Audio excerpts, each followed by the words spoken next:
Hi, and thanks for joining the SJ Child Show. The SJ Child Show brings value to families through education and resources. But the SJ Child Show isn't just about me, it's about us as a community.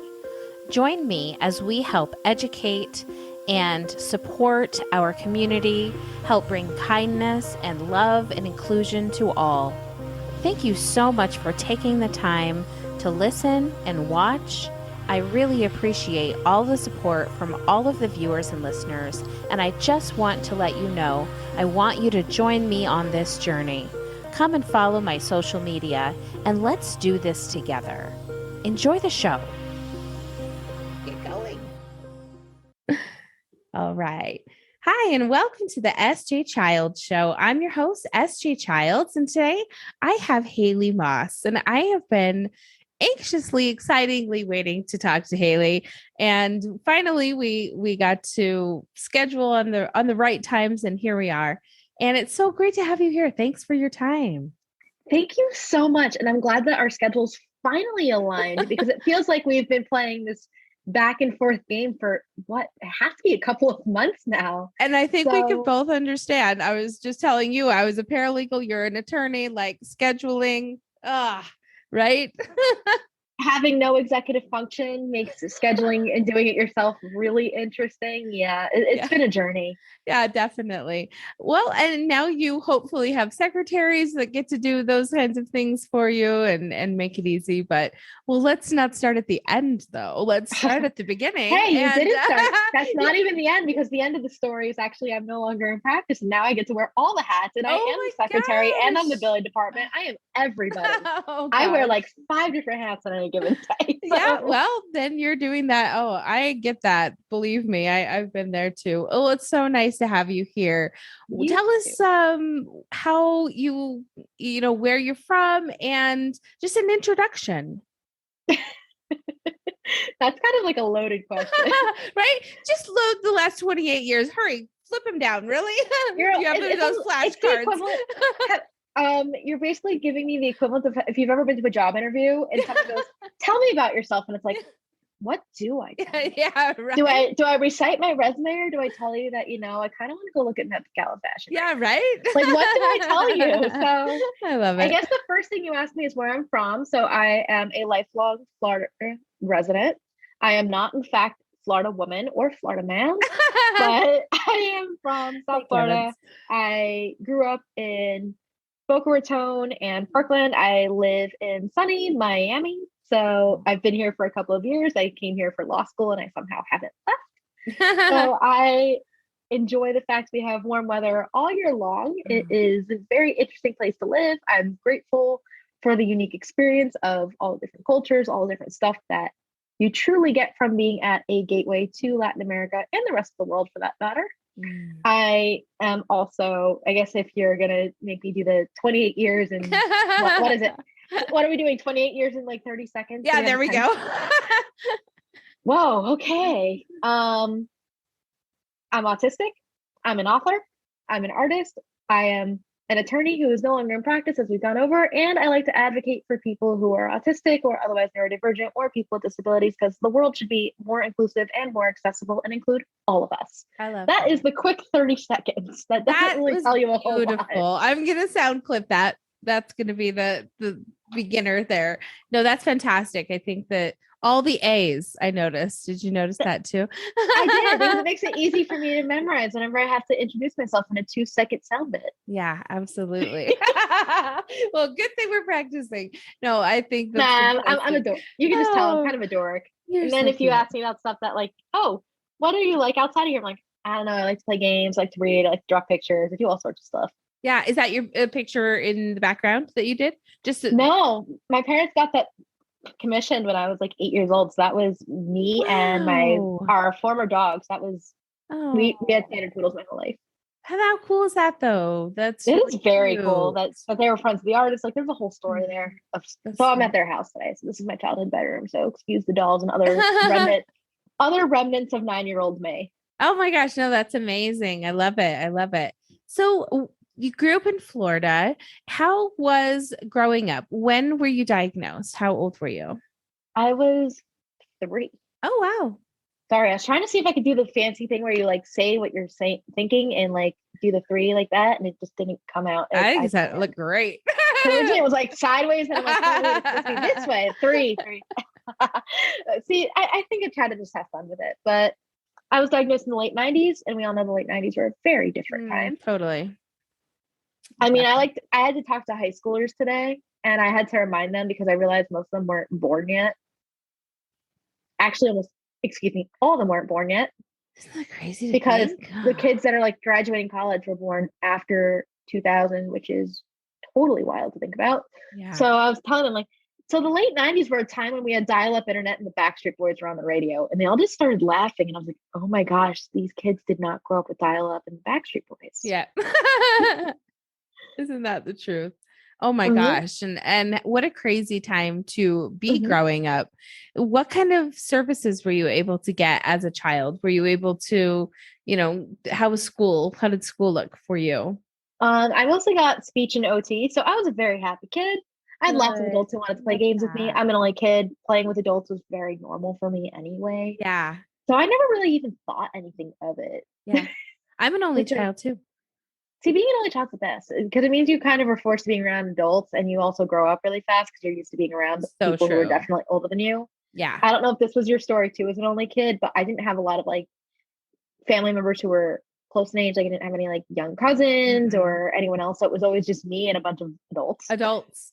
Yeah. That you were basically a baby adult by the time you were like 10. Yeah, exactly. Right. My dad was in the military. And so it was always around like military people and bases and, so I get that. Yeah. Growing up very fast. Exactly. I mean, I wasn't military, but we've been in the same house since I was 5. So that's always consistent. So my life has been pretty consistent, but you definitely are used to being around adults. And I think that also when I think about my experience as a young autistic person, outside of my childhood, especially going into my teenage years, I think it makes you very self-aware. Is that you have the maturity from being around adults all the time, and you're used to interacting with just adults. And you also, I think, as a young person with a disability, you're forced to be very self-aware. That you know and are able to set and understand your own limits and what you can and can't do realistically better than anyone else. Like, I went to a very competitive private high school, and I knew right away I was not going to go to an Ivy League school, even though that was the primrose path that every single person I went to high school wanted to be on. And it wasn't that I wasn't smart enough or something like that. And I don't know if I was or wasn't, but I knew it wasn't for me because it was too far away from home. And I did not have the skill set nor the desire to live away from home because that was terrifying. Yeah. I was not ready to go somewhere that was more than a drive away. Yeah. So I knew I didn't want to live at home the whole time possibly, but I knew that I didn't want to involve airports. Yeah. Like I knew that would reasonably be too much for me. So even as a young person, I feel like I was very much a self-aware kid. I did struggle making friends, all those sensory things, like a lot of the things that a lot of other autistic people will tell you, except I didn't struggle with my self-esteem because I was used to being around adults. My parents never convinced me that I was strange or weird or a burden. I actually thought I was really cool. They thought I was cool. I thought everyone else was strange. Yeah. So I had the opposite experience of so many people. That is like why am I the different one? I'm like, I am cool. What is wrong with all y'all that you didn't figure that out yet?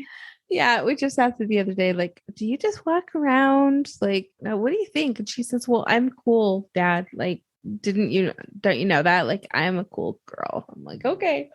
Wow. You can't take that out of a girl, right? You really can't. I mean, that's how my parents were with me. Yeah. But meanwhile, I'm also the kid who has always thought their parents were cool. And I still think my mom is cool. So yeah, I love that. I hope that I will admittedly say she's cooler than me. Too. I think she's cooler than me. I think she has a better sense of style. I love that she still buys me clothes and picks things out for me because she picks things out that I wish that I could pick. I like that. And now I get to pick out stuff for her too. So it's very fun. We're BFFs. That's wonderful. I love that. That's the best thing. I can't wait till mine she's only 10. So we're going to be besties. Growing lots together. We were besties when I was 10. Yeah. It's so much fun. We have such a great time together. Our special time together is the best. So the best was always the summers because I didn't go to summer camp or anything. So my mom would always kind of do her own thing with me. Oh. If you asked her about it, she'd always call it Camp Sherry because she'd like do her own activities and we do like crafts and we do books. We do all sorts of stuff together. It's fantastic. And So I was always at like mom camp. Yeah. I love it. Well, we It's even homeschool. I cuter could if you call know it that, right? you can. Camp SJ Yeah. is Right. what happens during the summer. You can do that. Oh, I love that. Definitely. We're going with that this And we summer. just had so much, I also just had a lot of fun. And That's I great. think a lot when I think about my parents, I think they were really ahead of their time and really ahead of the curve on things. Like even just the level of acceptance they had, even without really knowing about the social justice components or Yeah. any of the neurodiversity lingo or language. Like they really knew and espoused all that stuff without really knowing what it was. So I always tell people when it comes to parenting, even though I'm not a parent, I should not be giving parenting advice.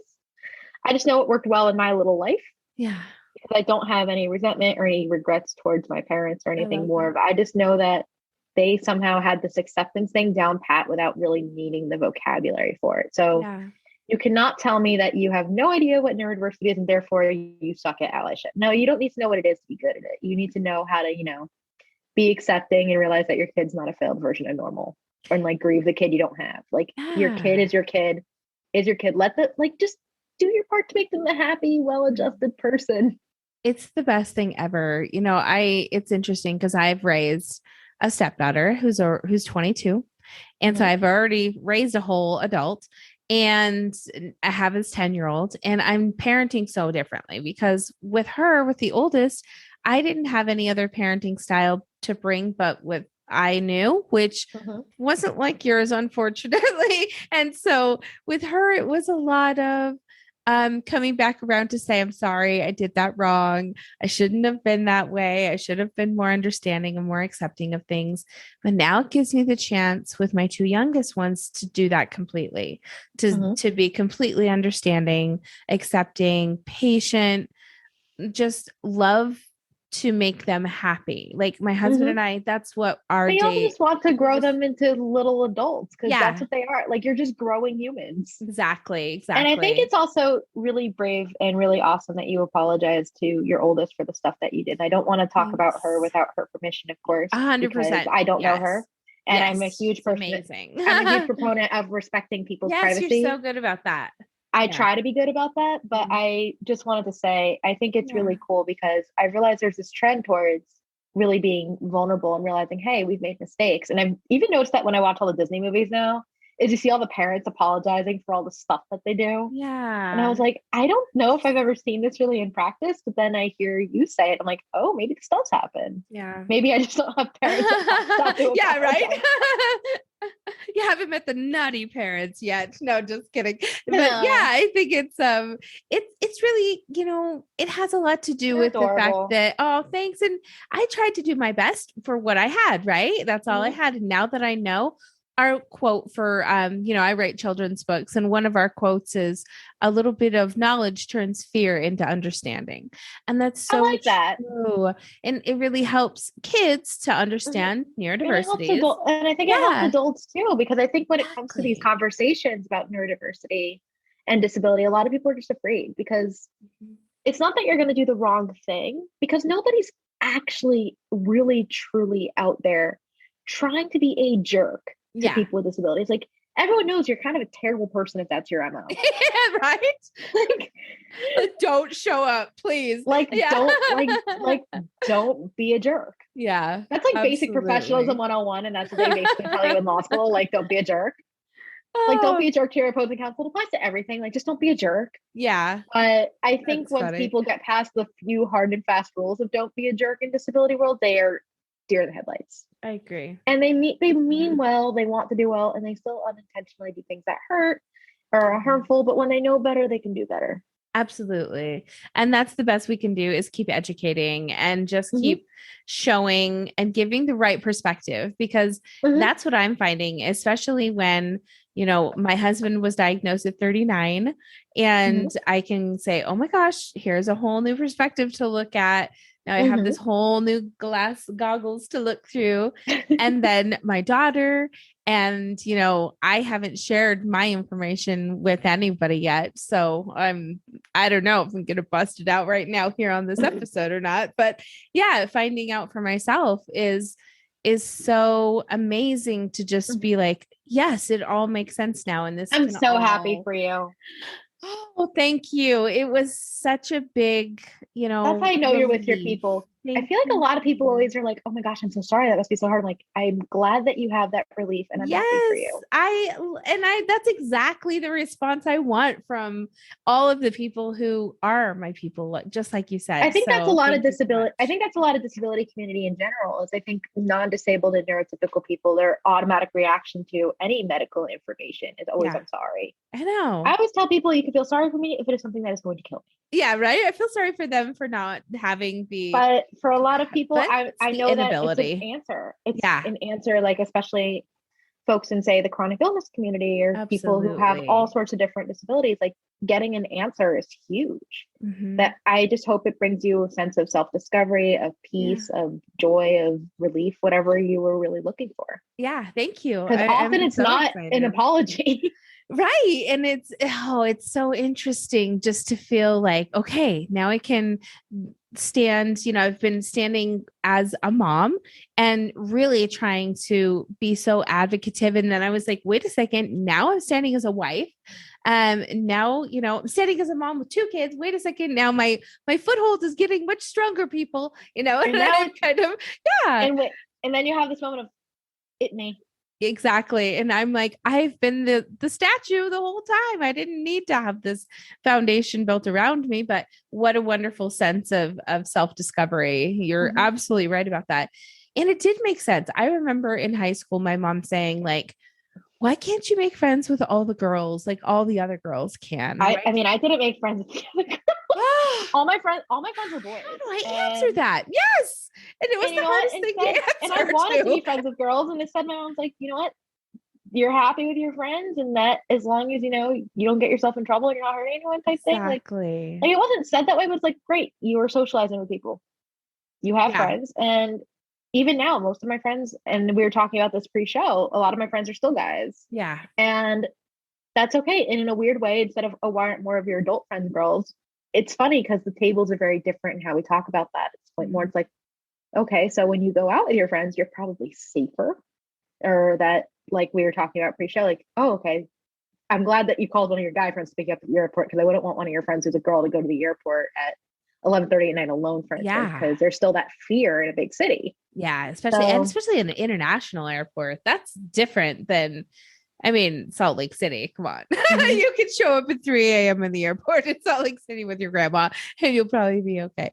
But no, I wouldn't Miami. That's a whole different story. mhm, And that's like mhm, huge different cultures and mhm. diversities and It's fun, but audiences. it's exactly. And there's just, but I think when it comes to making friends, I think as long as there are people who have your back, I think you're good and you find your people no matter who they are. Yeah, Whether they look like definitely. you, they sound like you, they're the same gender, the same race, whatever background, religious, like anything, like you Yeah. find your people. Yeah. And a lot of the people that I end up befriending have very different backgrounds or very different experiences than me. And honestly, it's better for everybody. I I think that agree. like most of my friends are also people with disabilities or neurodivergent, and Yeah. that's fantastic. And there are people who do have the same background as me, people who don't. And it's just, there's this understanding right away that Yeah. the rules don't apply, that you don't have to try to fit in. Yeah. Oh, isn't that so nice? I'm getting used to it, right? My pink Like, just look my at even feet how this first. conversation, like, exactly, like, even probably a conversation like this could be to most people kind of like, oh, you're not just asking all the life story questions, you're just vibing. Yeah. No, That you and I love that. like, I My will talk to you favorite like you're thing. my best friend. That's just what I do. Yeah. It's my And favorite thing to to the do is to make neurotypical people, they're like, what are you doing? Like, don't you need to like ask them like small talky questions? Like, no. no, this is how I run it. This is my show. Like, watch You me could just make a imagine friend. how much I love you could just imagine how much I love being a litigator because I got to just do that. I got to just ask Yes, questions. I want to know about that actually. Let's talk about that. Tell me a little bit about college and how that experience was for you because I find that most Hard. autistic adults have an easier time in college. The ones I talk to love college because they have more freedom and independence. I have a love-hate relationship with college. Yeah. My love of it is I love learning. Yeah. I love being in school because I love getting to learn stuff. Yeah. And the cool thing about when you're in school is you get to learn stuff and people are proud of you for learning stuff. Oh, yeah. It's not like go get a job, go pay bills, go do this. Like Yeah, you're learning right. stuff. Amazing. We're so proud of you. Like that's the weird thing about higher ed is everybody's really proud of you, even though you're basically just, you know, Learning. trying to just learn stuff. Yeah. And some of us are working at the same time, some of us aren't. And no matter what your situation is, people are proud of you. So that is really cool. I love the learning. I struggled a lot learning how to be an adult. I still feel like I don't know how to be an adult. What is independent? Independence is a big myth we've all been sold, which is something that I'd say a lot because nobody's truly independent. We do depend on other people for things, and that's natural. 100%. And I think there is, especially for young people with disabilities, this kind of pressure to be independent in a way that means don't ask for assistance. And that is the biggest lie I think I've ever been sold is independence means do it all yourself. Because what independence is actually knowing when to advocate for yourself, knowing when you might need assistance. And that was a very hard lesson, I think, to learn as a young person in college. I don't think I really truly learned that until later. And I think about how scary it is for so many autistic young people, especially if you did have support from your family your whole life, because all of a sudden you're the one who has to advocate for the accommodations. You're the one who has to register. You're the person in the driver's seat, even if you've never been. That you can go to all the IEP meetings in the world, but you're not the one calling the shots. Yeah, definitely. Type thing. So I think for me, that was something that was a huge adjustment. I've also never lived away from home. I've never even been to like sleepaway camp or stayed at my grandparents' house type thing. Like living away was huge. Yeah. And nothing could have prepared me for it. But I think it took a while to get my rhythm down, but I had a nightmare roommate just like everybody else. I wanted the most typical experience I could get, and I certainly got it. Yeah. I went to a big school with football, and I had a roommate that I couldn't wait to move out from. So, yep, everything was just as expected. They're very typical of me. And that's also the autistic young person who thinks they're invincible in me when I was 18. Yeah. Because I know that I live better alone and I work better in my own space, but I thought that I wanted the typical college experience. I didn't want to be treated differently. I didn't want to be seen as some strange autistic kid. Yeah. I wanted to be treated like everyone else. And of course it backfired on me because I had that roommate. I had issues. I do better by myself instead of just leaning into, that's what's going to work for you. Trust your gut. I did it because I thought independence meant be as neurotypical and try to survive. Yeah. So that was something I learned in college, because if you go by the objective story of college, I went to a good school. I lived away. I graduated early. I had great grades. I was a double major. Everything was fantastic. So, right. I think it's all what you really look for.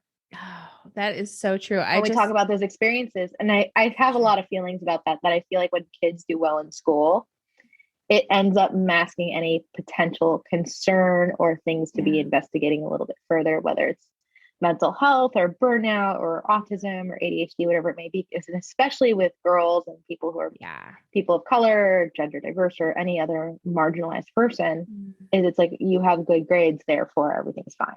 Yeah. That's so interesting. That's really wonderful advice. And I'm sure that people maybe there'll be some teachers that could take some great, I thought things were hard. Like I didn't make friends with girls. I'd come home from school exhausted and anxious, especially as a little person, like a little kid. Not a little person, a little kid. Sorry, my brain is just like, you're good. Having a moment. Little people are my favorite types of people. So it's perfect. I think I would blank that out. Like little person actually has a very specific connotation when referring to people who are within the community. That's why I was like, that is probably not my best word choice. It's more of my brain just being like young people, but also saying something else. Like, wait, when I was little bit young people, and going just like all over the place. Yeah, right. No, I completely get it. You're fantastic. Don't worry about a thing about that. Fair me. Yay. Well, and then, so how did you decide did you always know you wanted to be an attorney? Tell me what happened. How did we go down this road? The same way everyone else goes down this road. Oh, right. No, I'm kidding. Married at 19. I'm just kidding. That was my fault. I'm messing with you too. I actually thought I was going to be a doctor.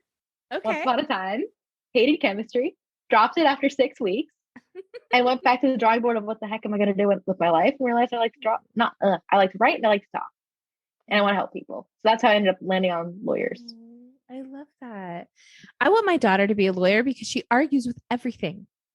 I didn't argue with anything. I was a good kid.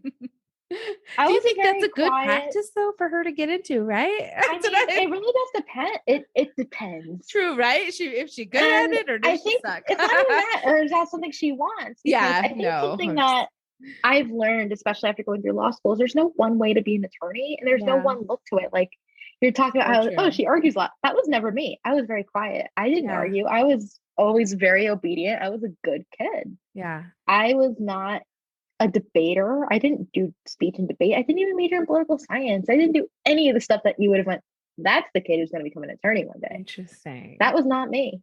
I'm very introverted. I dreaded the idea of having Socratic method. I had lots of feelings, and I definitely did not meet your stereotype of that's the kid who's going to law school. Wow. So I always kind of preface that a little bit of there's so many different ways to exist. And even if that's not your personality, even though I did litigate, like you can still be transactional. You can still be the gremlin doing e-discovery, which is what I was. Yeah, isn't that the truth? Back doing all the e-discovery and document review because it was assumed I was really good at computers. Yeah, because they stereotypes. Oh my heavens! And discovery, we don't want. We could have a whole 10 episodes on boxes of that stuff. Well, then it was boxes. No, we still had the boxes and we had both. Yeah, right. And for the uninitiated, I think we should let them know that discovery is all the different documents that get produced during a lawsuit. And if you are an attorney or you're an unfortunate law clerk, it's your job to sometimes sort through them and figure out. And if you are an attorney, especially new attorneys, it's kind of like a rite of passage for you. You end up sorting through them to figure out what the other side can and can't see. Yep, exactly. That is the easy mode description of document review and everything else that discovery entails. Oh my gosh. That's, that is where my unlove of learning came from. I used to love learning. And then as an employment paralegal and having to go through the many, many, many employment law, handbooks, I just at one point was just like, reading is just not fun anymore. The worst is when you're in these really complicated litigation, and because I represent mostly hospitals. Okay. And I'm pretty sure what I would see is a lot of email chains. Yes. Oh, I can imagine. And I did medical, but it was insurance mostly. So that was it's a little bit different, but still on the same. Everything records, you see, you're like, this is so much stuff. Yeah. Oh, and then you kind of just zone out after a certain point. But it was easy for me because I was able to hyper focus on it. Like, okay, this is very monotonous. This is easy to do without getting distracted. I can kind of just vibe and it's quiet and people aren't going to ask me 5,000 questions. Like, it's a great lawyer task if you're an introvert. There you go. Yeah. But it's also frustrating when you are like, I am a better reader and researcher and writer. Please let me do the thing I actually know how to do. Isn't that the truth, huh? I love research. I love researching everything. Too. Yeah. I still get that way. I have lots of. Do you find like one thing that you're really interested in for like more than 30 seconds and you want to know everything about it? 100%. Yeah. I don't know if that happens to you and you see something that you're like, oh, that's interesting. I want to know more about this. And then you fall down the rabbit hole for like 3 hours. Yes, exactly. That's exactly what happens. Me, every time the Olympics happens. Oh gosh. Really? What's your favorite sport? Winter figure skating, summer gymnastics. And they're both very similar to each other, especially with the drama. Yeah, right. Because they have lots of drama, lots of very dangerous skills, lots of stuff going on. Yeah, definitely. Do you do any yourself? Oh, no. Me neither. I played softball when I was little, but I played 0 sports. I am not athletic. I can tell you many stories about my lack of athletic prowess. And it's a shame. It's a shame that I'm not an athlete. So another fun fact about me is I'm left-handed, which means I would have been an amazing like softball player or pitcher or something, but alas. Yeah. That's so interesting. Instead, I just smudge everything. Oh, when I write. Dang it, right? Instead, I smudge everything, as she says. I love that. It's an amazing, useless like life skill. Oh, that's so funny. Well, I guess if you're on the right document at the right time, maybe. So I told you, I'm just a goof. I'm just goofy. So you got out of it. You got out of practice. What was the train of thought there? And now what are you doing? I have learned that it doesn't mean that I failed, because I think it's very Love easy to that. think that when you left something, that it Yeah. means that you suck at it or that you failed at it. And I know that's not the case whatsoever. Good. But I left because I was doing speaking and I was starting to do consulting and other things Yeah. and try to make, and I get to use my legal background every day anyway. So I genuinely love getting to help people on their own journey with accessibility, with neurodiversity. I get to work with a lot of major firms. I get to work with a lot of big companies. I have so much fun. I love having my own hours. I love doing everything except, like I told you at the top of the show, I am four different people basically Yeah. because, and it's cute because a lot of people assume that I'm more than one person because bless them. And I'm not, but I genuinely love speaking. I genuinely love getting to write. I got to write more books. I got to do all sorts of amazing, fun stuff. Yeah. So I usually, when people ask me what I do every day, I say I really don't know. I just have fun, and Just live life. it's fun. Like, even just getting to talk to you, this is stuff I do for work. Yeah. Like it's fun, but I know this is also part of my job. Is, hey, I get to talk to interesting people. I get to meet people. I get to spread a message about something on people's podcasts or whatever it might be. Like, I genuinely love having a good time, and I think even for an introvert like me that usually spends a lot of time by themselves, it still forces me to meet people. So can't complain too much. Yeah, absolutely. I agree. And I think it was so fantastic to be able to catch up with you and talk and have so much fun. And I feel like it came at the right time for you too. I agree. Couldn't agree more. Like then I'm not, my mind is so boggled as you can imagine. So it's going to take a couple 24 hours for me to process all of this. Don't tell my son that I just made that math error. He'll really get me. It's But fine. Don't worry. You're gonna just need like a little bit of time to breathe, but also you're like, yes. but if you're anything like me, your brain is probably just a freight train of like Oh yeah. different things you're thinking about. Like, wait, we're talking about this thing, but also there's this thing that's on my brain and it seems really, really important right now. And if I don't say it this second, I'm never gonna say it again. Yeah, it's so true, But isn't it? it's just like I've had to really learn at the beginning of podcasting to really listen. And that's why I don't have the list of questions or the anythings, because I find that the best way for me to Mhm. be in the conversation is is to to listen. just be listening. Mhm. See, I do the list yeah. because I do it for the guests because I know a lot of them aren't prepared or they don't want a curveball. Yeah. But I try to make sure, and I've moderated panels before, and I try to make sure all the questions are pre-planned so that they aren't surprised or that it's not too nerve-wracking, because a lot of So people true. are scared about these interactions. But like, Mhm. I find it fun to just have a conversation. So something that I learned and was told early on with podcasting is just treat it like you're having coffee with someone. Absolutely. And that's what I tell people. It's me making a friend and everybody gets to watch it. Like how That's fun. exactly And what it is. it's It's super kind of authentic it's and super, but I it's love also it. super voyeuristic when you think about it. Yeah, isn't it though?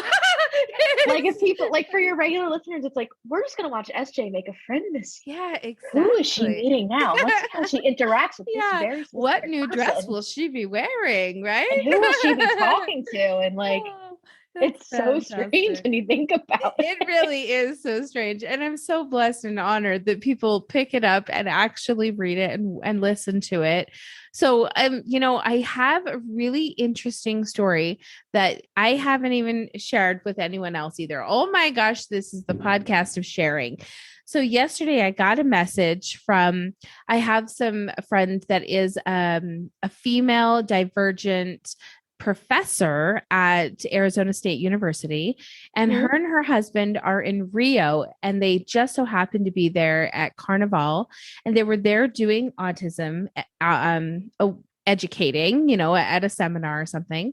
And Mhm. someone came up to her and said, "Oh my gosh, I know who you are. I've seen you on YouTube before. I've seen you." And she was just like, "Are you sure?" And they pulled it up.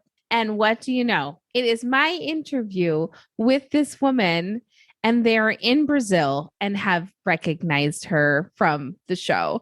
And they let them dance in Carnival. They let them in and they're dancing and everything, and all just because of the show being shown somewhere other, else in the world. So, oh my goodness, the connections that we can make. Oh, Definitely. amazing. Well, I am so, so thankful for your time tonight. And I know you're excited to get back to those Met Gala dresses and check those puppies out.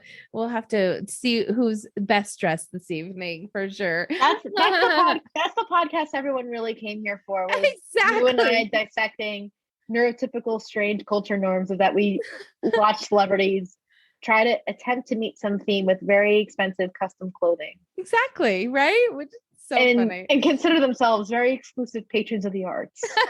There you go. Oh my gosh. Thank you so much for your time and for being here. Now, you said that you had authored some books. Do you have a website or anything that I could send Yes. people? May I Yeah. give us the goods, girl? Give us the goods. You can say hello on haleymoss.com, or you can also follow me on all the major social media. I love getting to talk to people. Excellent. And I'll make sure all of that, the links and everything are there so you can easily find her.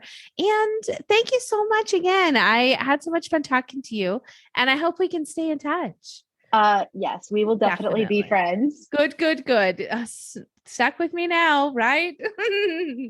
There are worse people to be stuck with. Oh, I appreciate that. Well, I will definitely be getting in touch with you. And yeah, thank you so much again. I just had such a great time with you tonight. Hi, and thanks for joining the SJ Child Show.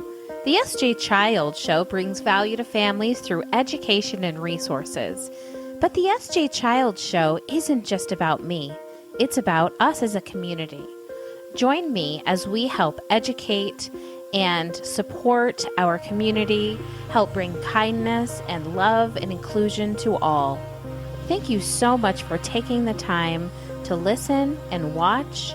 I really appreciate all the support from all of the viewers and listeners, and I just want to let you know I want you to join me on this journey. Come and follow my social media, and let's do this together. Enjoy the show.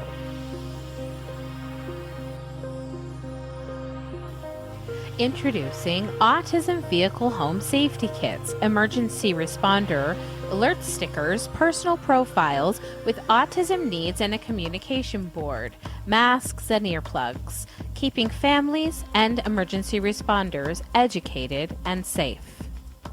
Get yours today at sjchilds.org. Helping autism families impact their child's developmental milestones through home relocation, community resources, and home designs. For every 3 homes Natalie Castro sells, she funds and designs a sensory room for a community center servicing individuals with autism. She volunteers to coach law enforcement, first responders, and ER nurses how to have a positive experience for individuals on the autism spectrum. The SJ Child Show, produced by sjchildsllc. Thanks to all my viewers and listeners for your continued love and support. And thank you to the guests of the SJ Child Show. It's been an honor to have you on the show. Thank you to everyone who continues to support me. Go to my social media and let's build this community together through kindness, compassion,